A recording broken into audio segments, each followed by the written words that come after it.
L'image du titre et les chiffres viennent du CEI. Donc, droit de diffusion.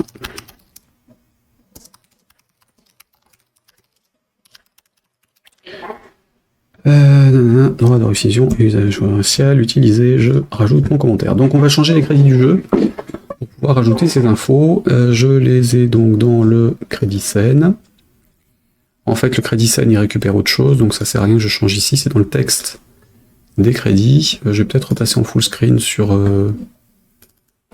ça, en debug. Texte des crédits, c'est donc mon texte description ici. Alors, mon texte description, il y avait mon blabla standard en français, en anglais. J'avais juste un truc ici, j'ai viré le récursif ici.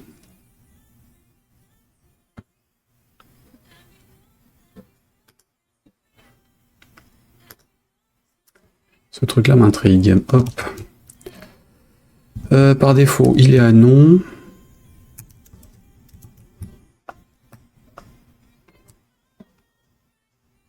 Ah ouais, j'ai inversé la valeur, tiens. C'est chelou.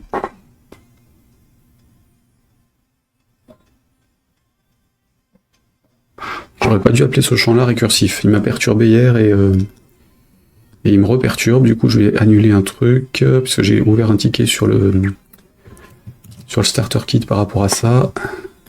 En fait, c'est moi qui n'ai pas regardé à quoi il correspondait et il n'y a donc pas d'erreur. Donc on est ici.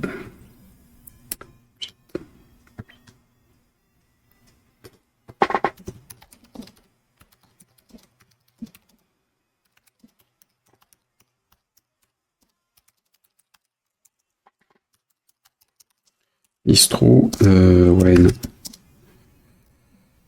the function call itself. Donc, won't fix, ce n'est pas un bug. Et close. Enfin, si j'arrive à choper le bouton, parce que ça a bougé en cours de route. Voilà. Problème résolu. Alors, je disais, les crédits du jeu. J'ai donc le blabla expliquant ce qu'il en est pour la licence. Donc ça, j'y touche pas. Le about. Dans le about, j'avais les infos éditeurs, données personnelles, assistance aux utilisateurs et autres infos qui servent strictement à rien, mais qui sont demandées maintenant par les plateformes. J'avais une explication sur le jeu qui était indiquée dans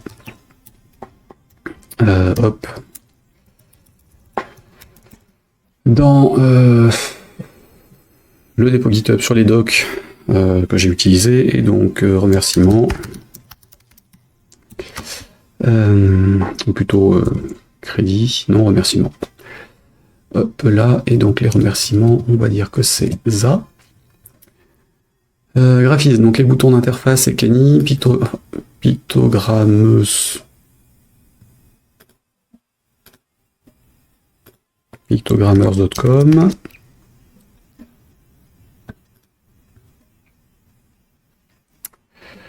Graphics, alors les éléments.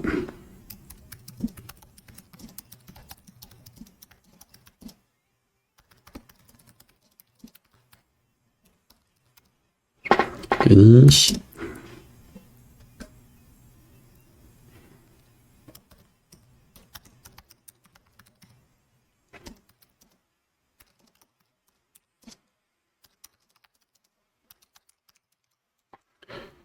Ils sont utilisés sous licence.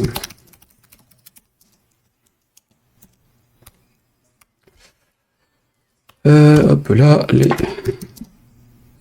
ambiances proviennent de la compilation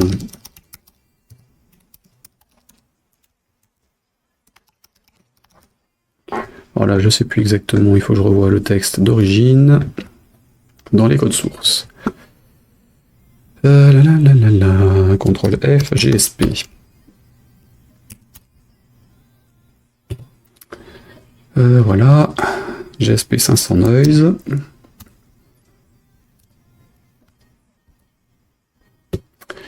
Librairie, est-ce que j'avais mis d'où ça vient? Non. Viennent de la compilation GSP 500 Noises, diffusée sur CD ROM en 1995. Le son utilisé.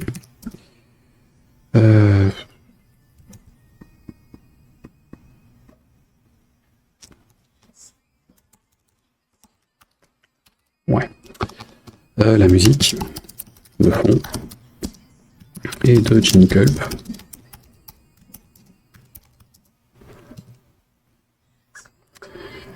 Erin.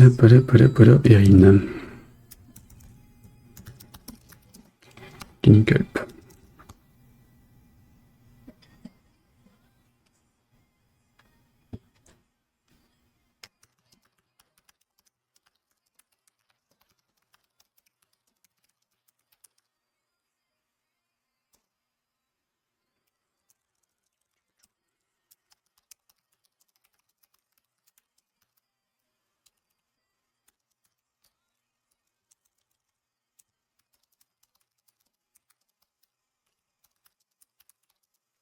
Et pas autorisé sans accord écrit préalable, sachant que j'avais les droits de revente dessus. En plus de m'en servir en tant que distributeur, enfin utilisateur. Donc sans ambiance, machin truc, tac, les éléments graphiques du jeu proviennent de Kani, Pictogrammers et le seuil sont utilisés sous licence.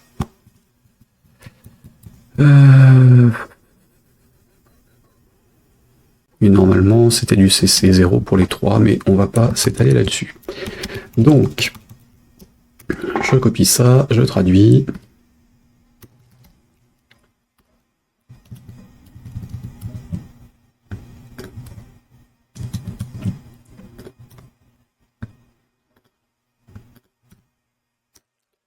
Voilà.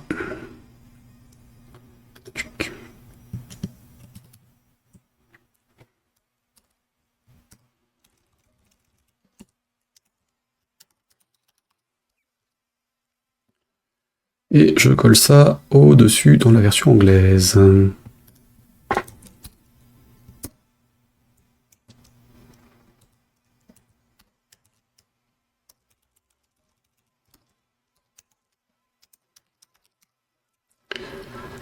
Game graphics, machin.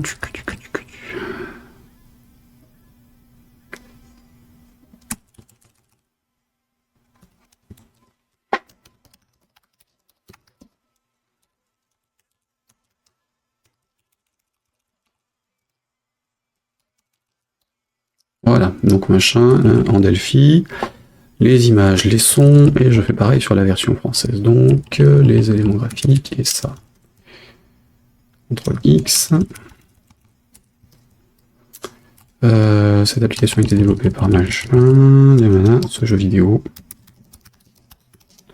est édité par Rolf. J'enregistre, F9, normalement c'est bon pour les crédits. Tac.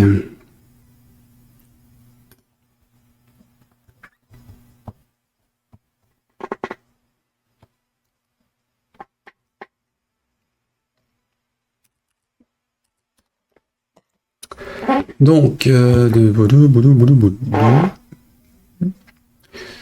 Il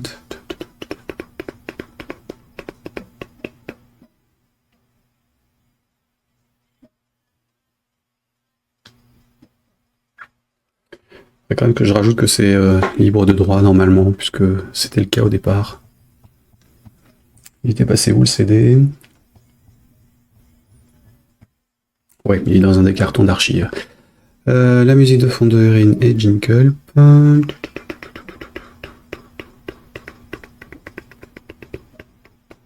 on est bon, les données personnelles c'est bon. Assistance, il n'y en a pas. Et la licence utilisateur, donc là je vais rajouter un texte pour la licence.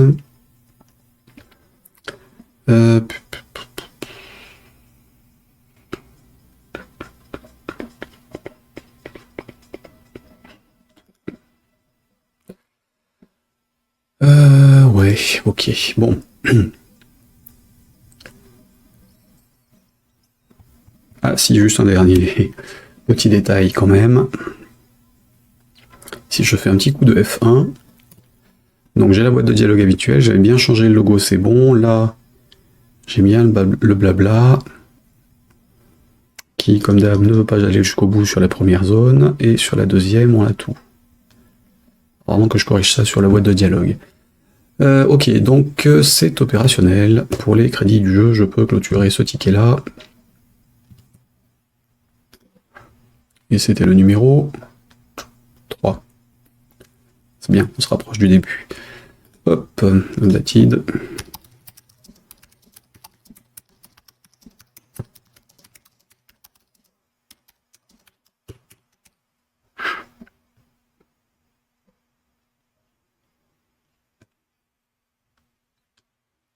Ça c'était bon. Ensuite, donc ça je peux fermer. Ok, hop.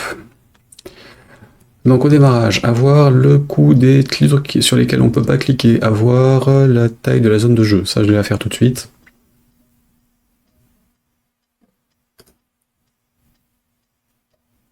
Et ça on arrivera plus tard, donc ça je peux fermer.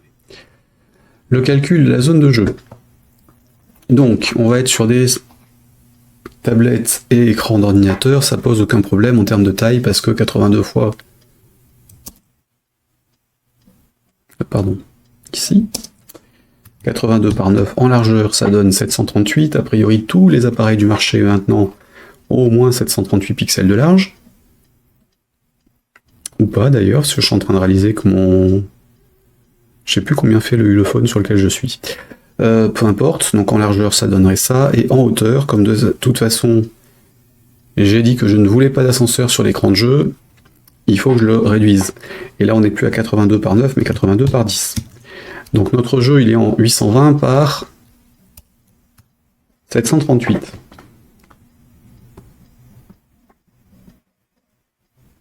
De base. Si notre écran est plus petit que ça, on va devoir réduire la taille des zones.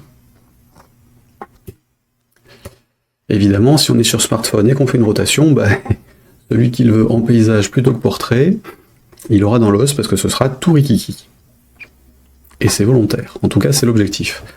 Donc, yep, là, tac, démarrage, c'est celui-là. La zone de jeu est de 9 par 10 cellules de 82 pixels maximum. Si écran plus petit, il faudra la réduire. Si écran plus grand, il faut juste s'assurer qu'on ne déborde pas sur la zone de titre.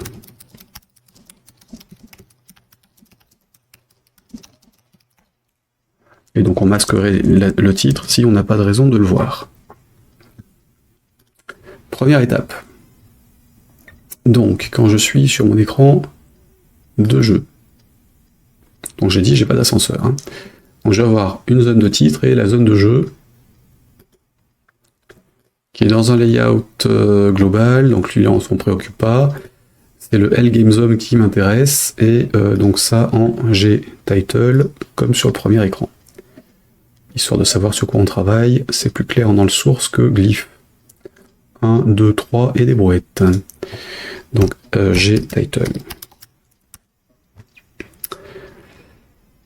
Première chose à faire, c'est vérifier que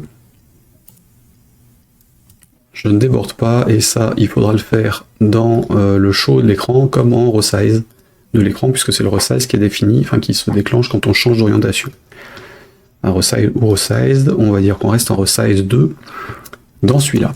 J'ai pas de inheritance là-dessus, et donc refresh, game size.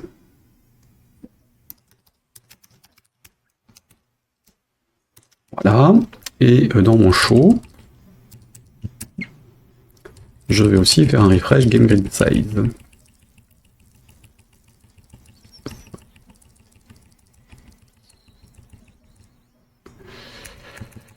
Hop là, ici. Donc je fais tous mes dessins avec la taille normale. Et à la fin, je vais recalculer pour vérifier s'il y a un truc à changer. Comme ça, ce sera plus simple à prendre en charge à un seul endroit.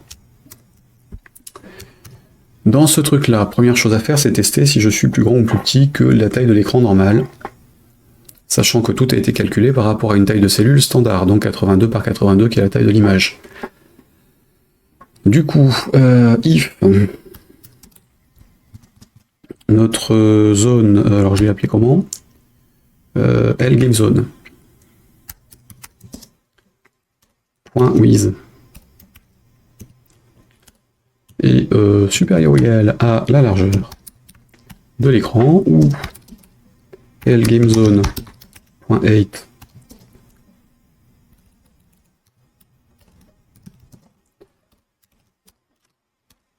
est supérieur ou égal à la hauteur de l'écran.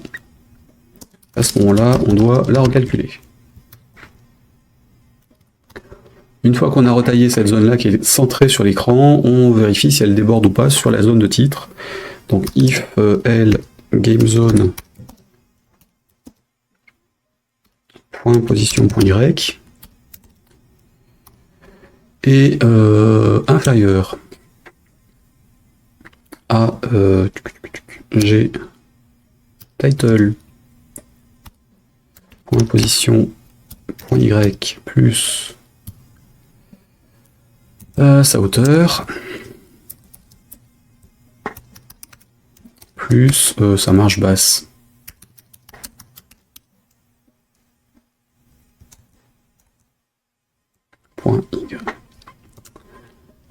Y.margins .bottom.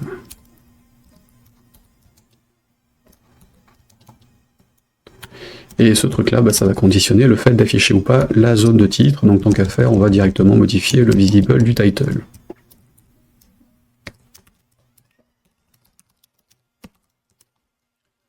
Voilà. Et je relève le if, évidemment, il n'y a rien à foutre là. Donc position.y inférieur à y plus 8 plus la margine.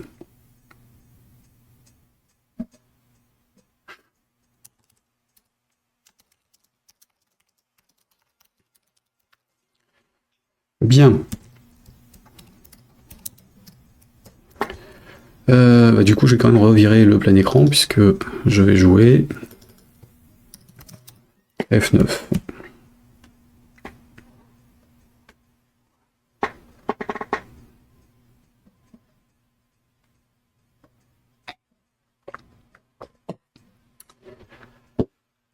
Jouer, on va faire entraînement, on va dire sur 3 par 3.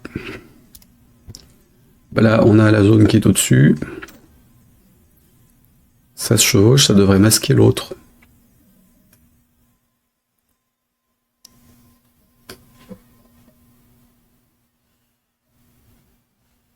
Donc ça veut dire que ça ne le fait pas oversize.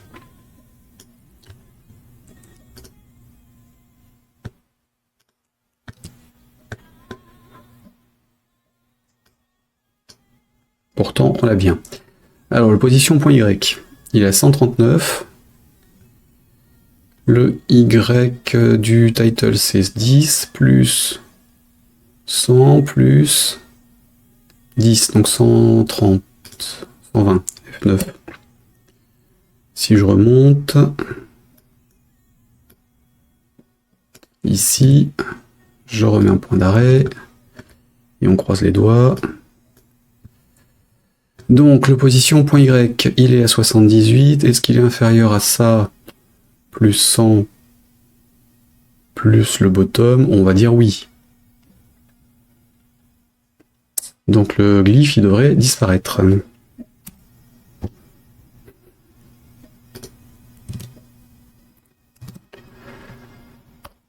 Ah, bon, tu me remets dessus, toi? Ah oui, j'ai pas relancé le truc. Et oh!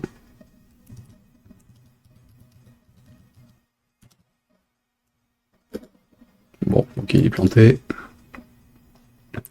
Donc le glyphe devait disparaître, il n'a pas l'air de vouloir disparaître. Alors, si je vais dessus, est-ce que son visible sert à quelque chose? Sur le glyphe, on est là, et si on va sur l'ancêtre du glyphe, le T-control, bah normalement le T-control il le gère correctement. Hein.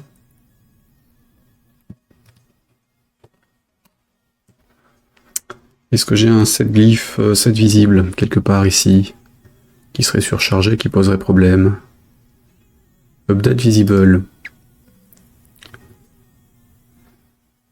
Ok.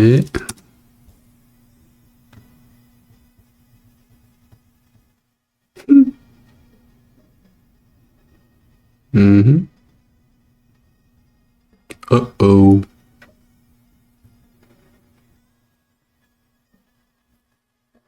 Si j'ai une image, il l'affiche. Donc il n'y a pas de visibilité possible sur ce truc-là. Aïe aïe aïe. Petit bug. Est-ce qu'on a un hide ou un truc comme ça? Hide. Auto hide. Qu'est-ce qu'il y a dedans? Spécifie que le contrôle taglyph gère lui-même la valeur de la propriété visible. Et true en conception visible est toujours défini sur true et index. Ouais, mais non, mais c'est simplement que je le mette à false. Ok. Je ne le connaissais pas celui-là. Donc sur mon title, je dois avoir un auto hide. Oui, voilà. Bien, et donc si on retente.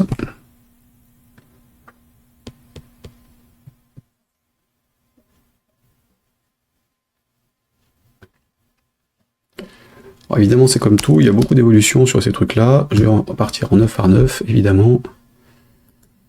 Hop, là, ça n'a pas l'air de changer grand-chose. Et là, clairement, la hauteur, elle est en dessous. Hein.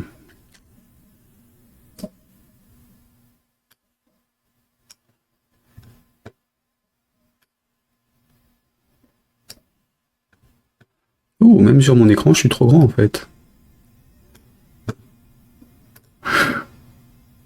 Waouh. Même sur l'écran du PC, on est trop grand. Enfin, sur en 1920 par 1080. 1080, 820, ouais, c'est ça. 820 et 900, plus la marge en dessous et au-dessus, ouais. Effectivement, là, je devrais faire sauter le titre. Donc, ça ne le fait pas. Alors, pourquoi ça ne le fait pas? F9. Non, c'est pas ça que je voulais faire. F12, je voulais aller dedans, je voulais remettre ça au niveau du visible. Et hop, ici. F9, non là. Ici, est-ce que mon truc saute ou pas? Entraînement à 9.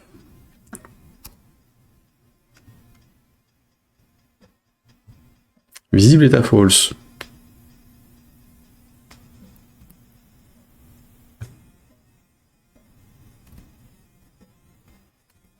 Il repasse à trou après.